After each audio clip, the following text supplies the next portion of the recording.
Fundação Maria Cecília Souto Vidigal apresenta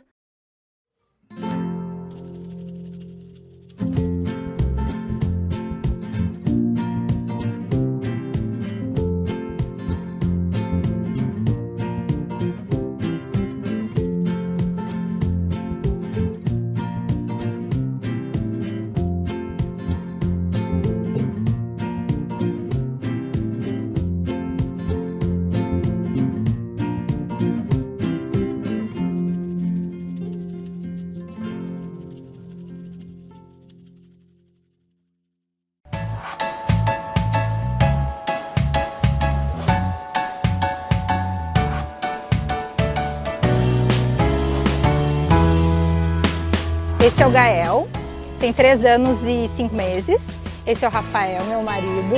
Essa é a Atena, que tem 1 aninho e 3 meses, feito agora. E eu sou Yasmin.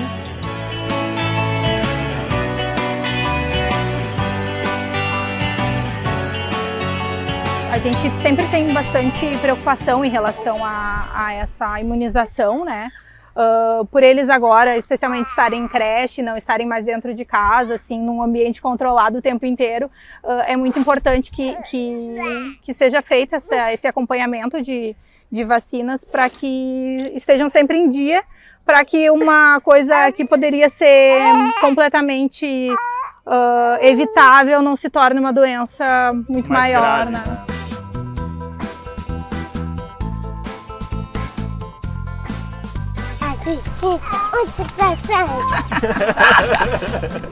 Dentro dos determinantes da hesitação entra exatamente a confiança, e o que mina a confiança é a desinformação e as fake news.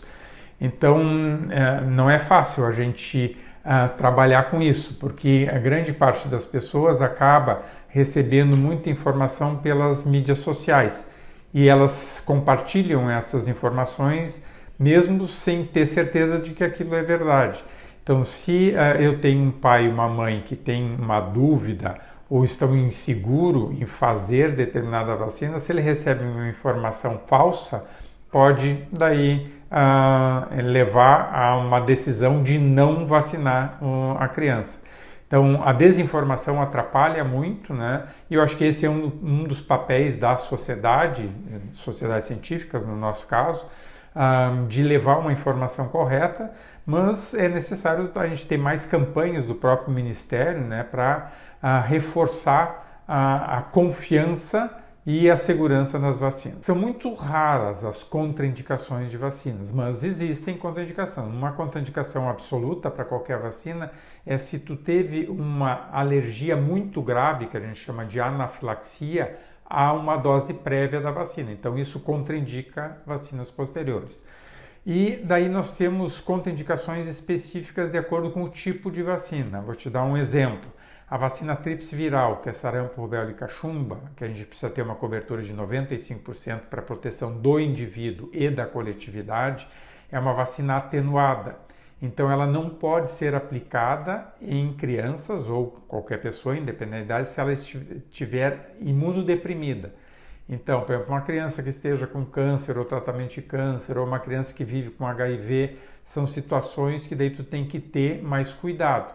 Então, por isso que também a gente reforça a necessidade de altas coberturas vacinais, porque com altas coberturas vacinais eu protejo aquele que não pode se vacinar. A questão é a primazia do interesse da criança e do adolescente, ainda que em detrimento dos direitos do poder familiar, que são os direitos exercidos pelos pais em relação aos filhos.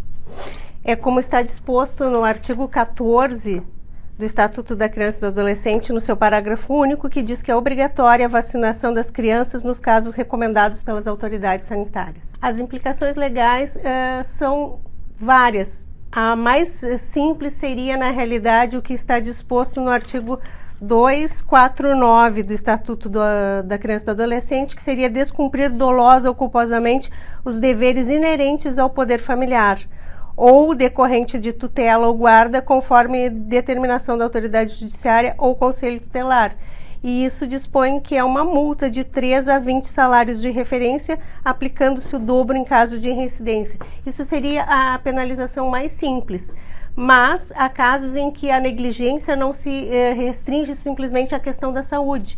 Há casos mais graves, né, em que há negligências em outras áreas da vida da criança, ou mesmo até maus tratos, e isso pode acarretar, inclusive, a perda da guarda ou até mesmo a destituição do poder familiar, se verificado que, além da questão da saúde e da vacinação, a criança está tendo seus direitos violados em outras áreas.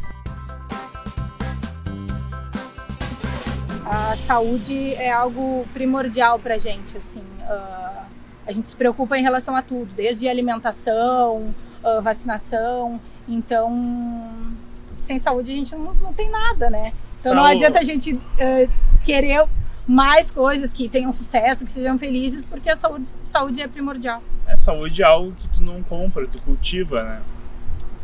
Dando exemplo às crianças, por exemplo, de alimentação, de cuidado com o corpo. Não adianta tu chegar lá na casa dos 70 anos querendo mudar algo que tu deveria ter cultivado ao longo da tua vida inteira.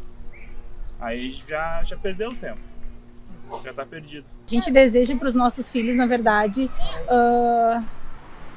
é que eles continuem, né, assim, do jeito que tá. A gente fala com frequência, assim, a gente revisa nossos papéis de pai e mãe, e a gente fala que eu acho que a gente está fazendo um bom trabalho, né? A gente está conseguindo manter saudáveis, manter alimentado, manter entretido. E são crianças muito queridas, carinhosas, né? A gente cria filho para que façam a diferença no mundo positivamente, sabe? A gente fala que é muito fácil ter filhos e não dar o bom exemplo, fazer com que seja mais um, né? As crianças, a gente deixa ser criança, tem que brincar, tem que ter um momento de tédio, sim, tem que viver o que é ser criança, né? Mas, sobretudo, para que eles façam a diferença no mundo mesmo, assim. Eu acho que falta pessoas que tenham essa percepção de mundo, assim, social mesmo. Empatia, né?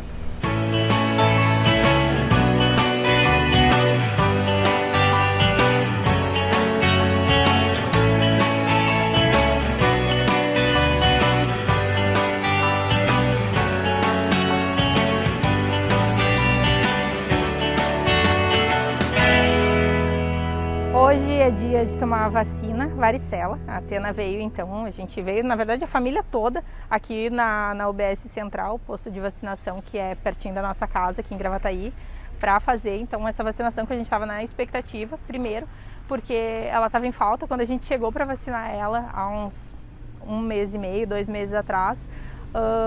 Ela acabou faltava só a gente, o menino que foi na frente, pegou a última vacina. E aí acabou faltando e a gente teve que aguardar um tempo, então, a volta dessa vacina. E aí tivemos outros problemas em relação a vacinas virais, porque a gente teve que aguardar, então, 1 mês. E tem alguns procedimentos meio burocráticos, assim, em postos de vacinação, em postos de saúde, que alguns dias são determinados para determinadas vacinas. Então a gente tem que se organizar para que venha aqui no dia que aquela vacina esteja disponível, e foi isso que a gente fez hoje. O Rafael saiu de um plantão 24 horas, chegou em casa, eu falei, vamos para a vacina.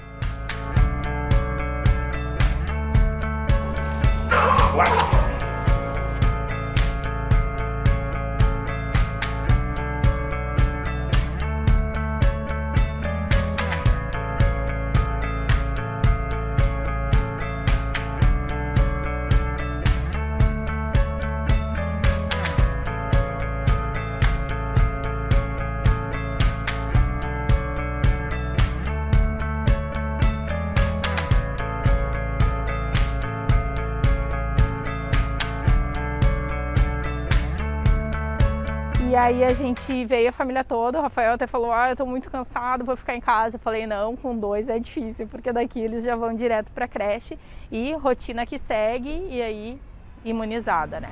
Pelo chorinho ela já deve estar entrando na sala de vacinação, ela estava bem animada para entrar na sala de vacinação, que costuma ser bem bonita, com bastante, bem lúdica, né? Bem infantil, e ela estava invadindo o espaço quando não era dela, mas eu acho que agora talvez ela não quisesse tanto nesse momento por causa da picadinha, né? O Gael já tem 4 anos, né? Vai fazer 4 anos daqui a um mês e pouquinho.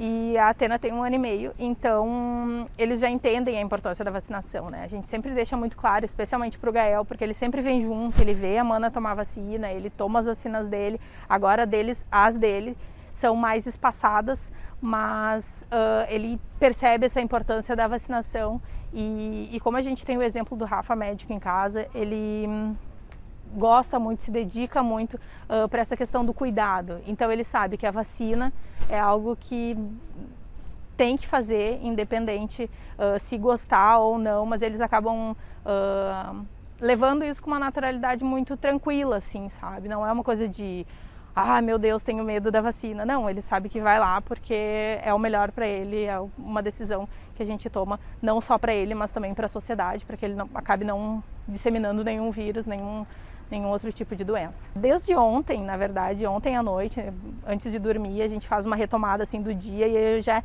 introduzo o que vai ser no dia seguinte, né? Ontem eu estava sozinha, Rafael em plantão, e aí eu coloquei os dois na cama e eu comentei, filho, amanhã a gente vai no posto de vacinação, vamos dar vacina na Mana, pode ser que a Mana chore um pouquinho, mas tá tudo bem. É isso mesmo, ela vai levar uma picadinha, mas é para ela não ficar dodói, então ele entende perfeitamente. E ela não fala, né, ainda assim, não balbucia, mas a gente entende que ela entende tudo também. Então a gente sempre tem essa explicação, assim, do porquê das coisas, né? Não é assim, vai lá e vai fazer porque tem que fazer. Não, vai fazer porque protege, porque é o melhor, porque protege não só eles, mas a sociedade inteira, e é o correto ser feito. Deu tudo certo, o chorinho foi bem pouquinho. Já parou, né, filha? E agora tá imunizada.